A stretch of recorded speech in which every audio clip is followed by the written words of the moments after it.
Assalamualaikum warahmatullahi wabarakatuh. Perkenalkan, nama saya Riano dengan NIM A1P1-18041. Pada kesempatan kali ini, saya akan memaparkan materi tentang perencanaan pembelajaran. Ya, langsung saja. Definisi perencanaan pembelajaran. Pembelajaran pada dasarnya merupakan proses aktivitas yang dilakukan secara tertata dan teratur, berjalan secara logis dan sistematis mengikuti aturan-aturan yang telah disepakati sebelumnya.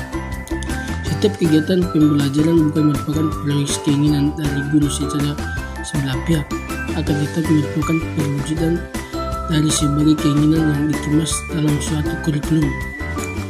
Berikutnya yaitu prinsip perencanaan pembelajaran. 1. Menetapkan apa yang mau dilakukan oleh guru, kapan dan bagaimana cara melakukannya dalam implementasi pembelajaran. Kedua, membatasi sasaran atas dasar tujuan instruksional khusus dan menetapkan pelaksanaan kerja untuk mencapai hasil yang maksimal melalui proses penentuan target pembelajaran.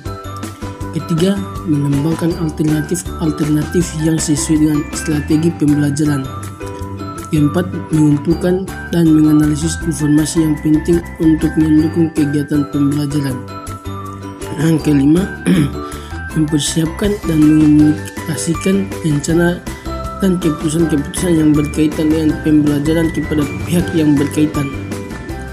Selanjutnya, tujuan rencana pembelajaran. Tujuan pembelajaran adalah rumusan perilaku siswa yang harus terjadi pada setiap selesainya proses pembelajaran.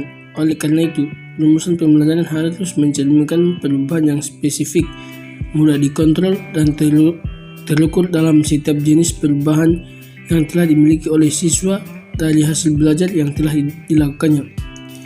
Kemudian, fungsi perencanaan pembelajaran. 1. Mengorganisasikan pembelajaran, yaitu proses mengolah seluruh aspek yang berkaitan dengan pembelajaran agar tertata secara teratur, logis dan sistematis untuk memudahkan melakukan proses dan pencapaian hasil pembelajaran secara efektif dan efisien. Kedua, berpikir lebih kreatif untuk mengembangkan apa yang harus dilakukan siswa, yaitu melalui perencanaan proses pembelajaran dapat dirancang secara kreatif dan inovatif.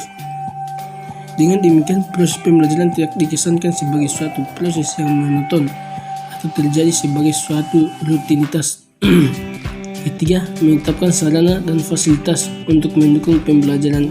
Melalui perencanaan, sarana dan fasilitas pendukung yang diperlukan akan mudah diidentifikasi dan bagaimana mengolahnya sehingga sarana dan fasilitas yang dibutuhkan dapat terpenuhi untuk menunjang terjadinya proses pembelajaran yang lebih efektif. Keempat, memetakan indikator hasil belajar dan cara untuk mencapainya, yaitu melalui perencanaan yang matang. Guru sudah memiliki data tentang jumlah indikator yang harus dikuasai oleh siswa dari setiap pembelajaran yang dilakukannya. Dengan demikian, guru pun tentu saja sudah membayangkan kegiatan yang harus dilakukan untuk mencapai setiap indikator tersebut. Kelima, merancang program untuk memodifikasi kebutuhan siswa secara lebih spesifik, yaitu melalui perencanaan hal-hal penting yang terkait dengan kebutuhan, karakteristik dan potensi yang dimiliki siswa dan teridentifikasi dan merencanakan tindakan yang dianggap tepat untuk meresponnya. Berikutnya yaitu manfaat perencanaan pembelajaran. Manfaat perencanaan pembelajaran yang pertama yaitu sebagai petunjuk arah kegiatan dalam mencapai tujuan. Kedua, sebagai pola dalam mengatur tugas dan wewenang bagi setiap unsur yang terlibat dalam kegiatan. Ketiga, sebagai pedoman kerja bagi setiap unsur, baik unsur guru maupun unsur murid. Keempat, sebagai alat ukur efektif tidaknya suatu pekerjaan sehingga setiap saat diketahui ketepatan dan kelambatan kerjanya.